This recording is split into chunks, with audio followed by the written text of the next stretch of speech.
welcome back everyone to the final episode of the Cheltenham Countdown YouTube channel for the 2023-2024 jump season leading up to the Cheltenham Festival.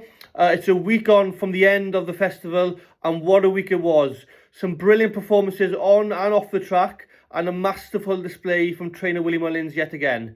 There's a few things I want to note in this video, the last episode of the season, so let's get started. With the start of the flat season starting tomorrow at Doncaster with the Lincoln meeting, my main focus now in the next several months, next few months in the summer as well, will be on the flat season, the turf season on the grass.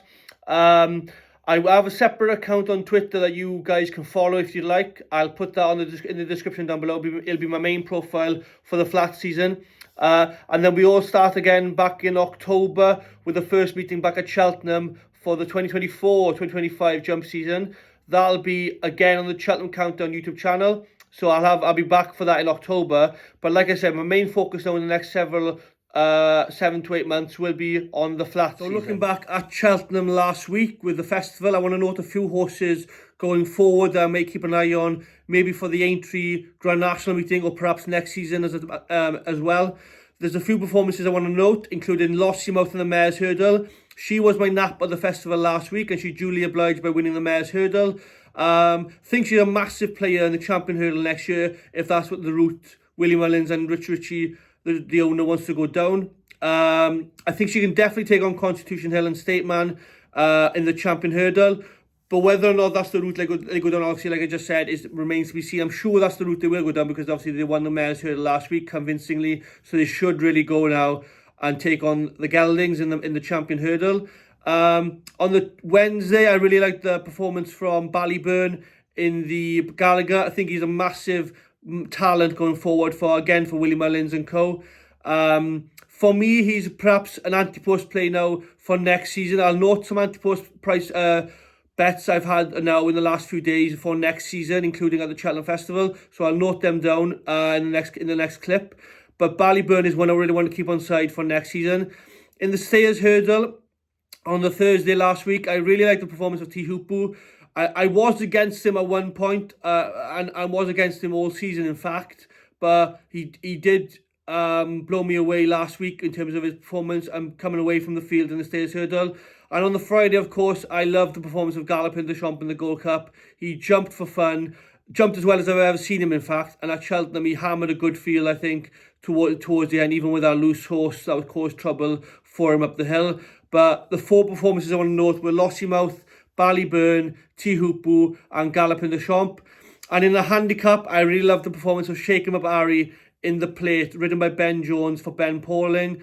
He was a fantastic winner on the Thursday, the race after the Stayers Hurdle.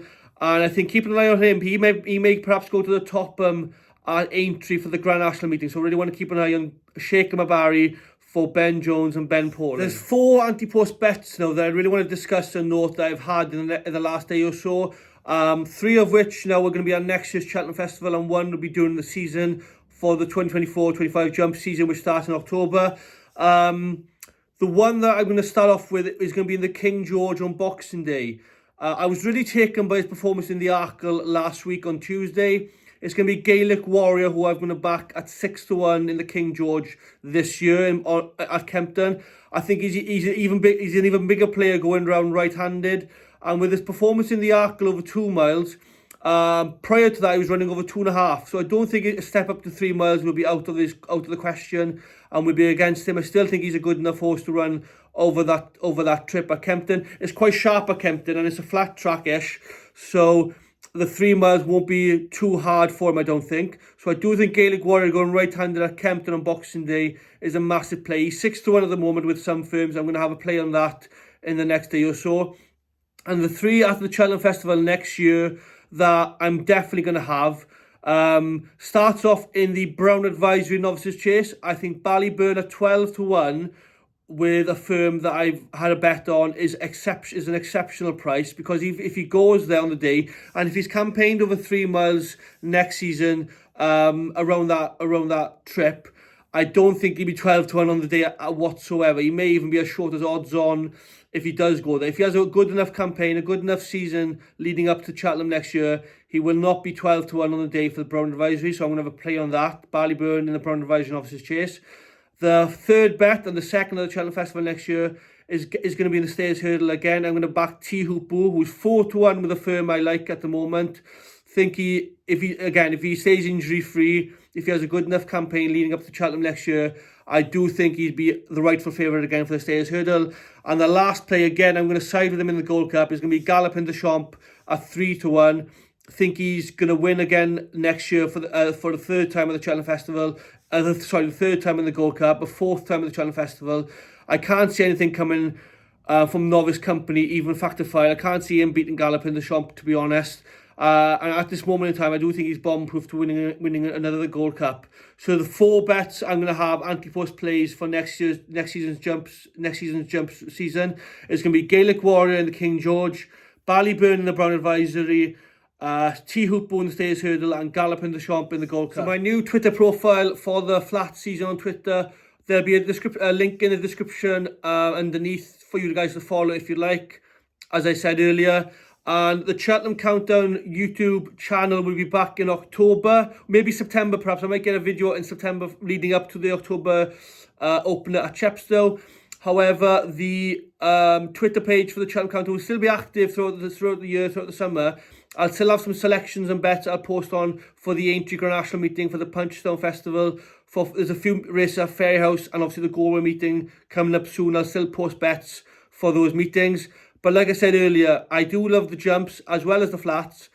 And I'll be back for sure in September or October leading up to the jump season. And for now, thank you so much for all the views, the likes, the subscribers, for all of your support throughout the whole season this year. I thoroughly enjoyed bringing you my first ever podcast channel on YouTube. Subscribe to the channel if you haven't already. Like this video if you'd like. And I'll see you all very soon. Thank you very, very much.